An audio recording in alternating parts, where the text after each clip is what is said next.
नमस्कार. लक्ष्मीच्या पावलांमध्ये येणाऱ्या भागांमध्ये आपल्याला एक जबरदस्त ट्विस्ट पाहायला मिळणार आहे. इकडे अद्वैत विचार करत असतो की मी कलाला रात्रभर झोपताना पाहिले.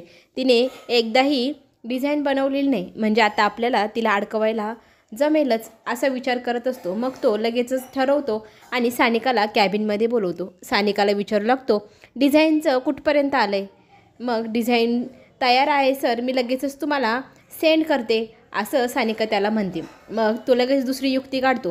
त्याला ना आता त्या डिझाईनमध्ये किती रत्न लागणार, किती सोनं लागणार, त्या सगळ्याचं माहिती हवी असते आणि ती 10 मिनटातच मला पाहिजे असंही तो सांगतो. ती म्हणते 10 मिनटात कसं शक्य आहे? तर तो म्हणतो तुझ्या मैत्रिणीला विचार, तिने डिझाईन बनवताना काहीतरी ठरवलंच असेल, तिला सगळं काही लिहून पाठवायला लाव 10 मिनटाच्या आत. मग ती म्हणते ठीक आहे सर.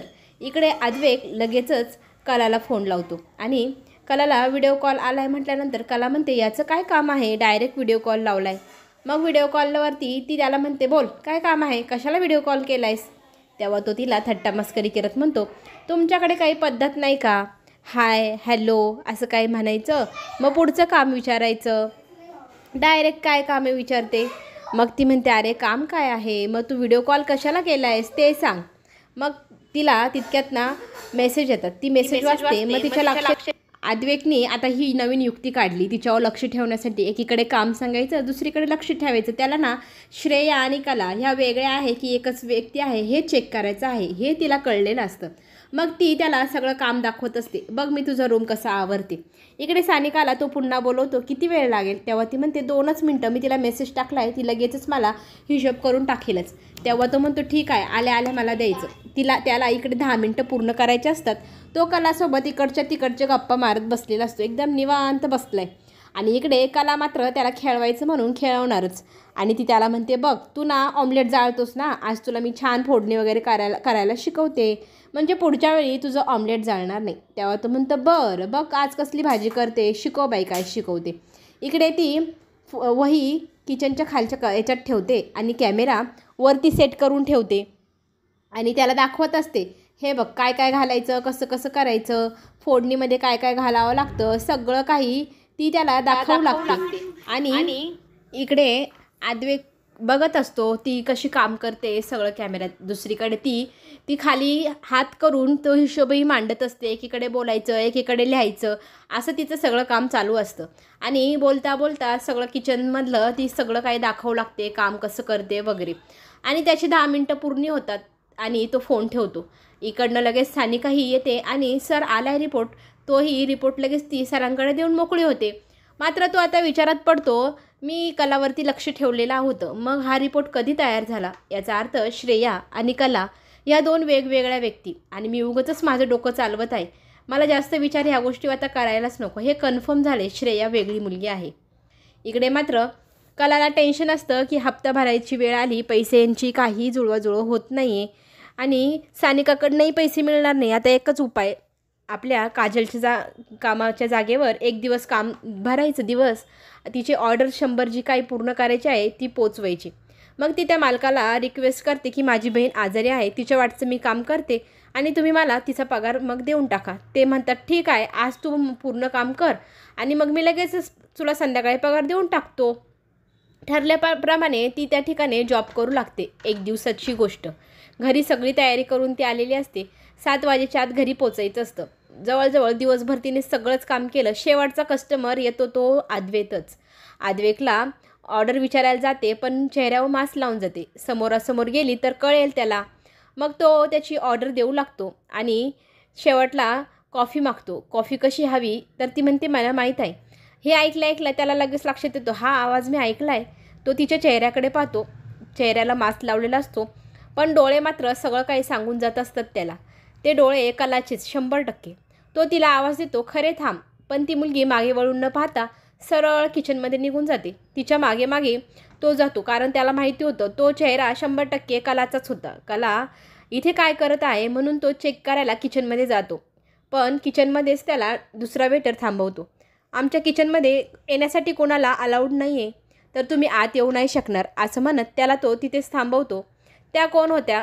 ती आमची जुनी मुलगी आहे, खूप दिवसापासून काम करते असंही तो मुलगा त्या अद्वैतला सांगतो. मग ठीक आहे असं म्हणत तो टेबलवरती बसतो तर खरा, पण त्याच्या मनात अजूनही तोच विचार, ती 100% कलाच होती.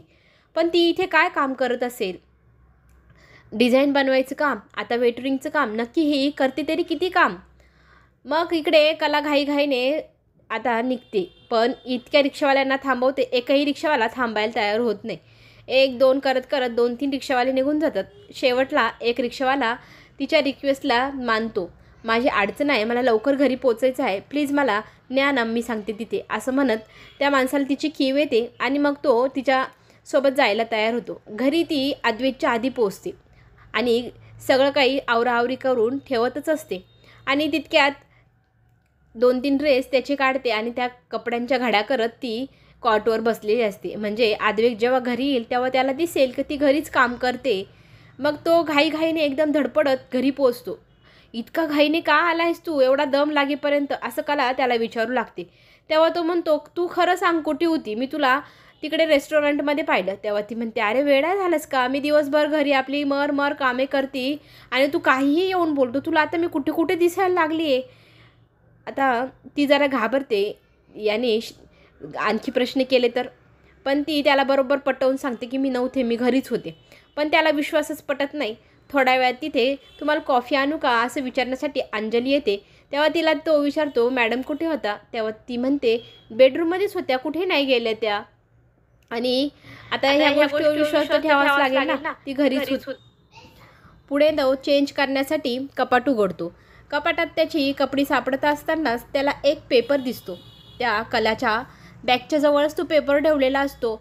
मग तो पेपर कसला म्हणून तो अलगद काढतो आणि त्या पेपरवरती ते सगळे डिटेल होते जे त्यांनी श्रेयाकडे मागितले होते आणि तो चेक करू लागतो. अरे हे तर तेच, आता हिने हे सगळी जादू केली कधी? माझ्या डोळ्यासमोर तर नाचत होती, मग हिने हे हिशोब वगैरे केले कधी? कसं सगळं हे? आणि नेमकी ही काम तरी काय करते?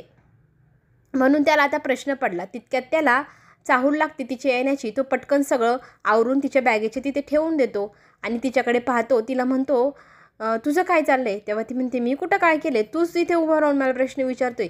तिथे दोघंजणं भांडणाची ॲक्टिंग करू लागतात. मग कला त्याच्यावर रागवते, काहीही विचारत असतो यार, भांडण्यासाठी तुला चान्सच पाहिजे असतो, आणि मग ती तिथून निघून जाते.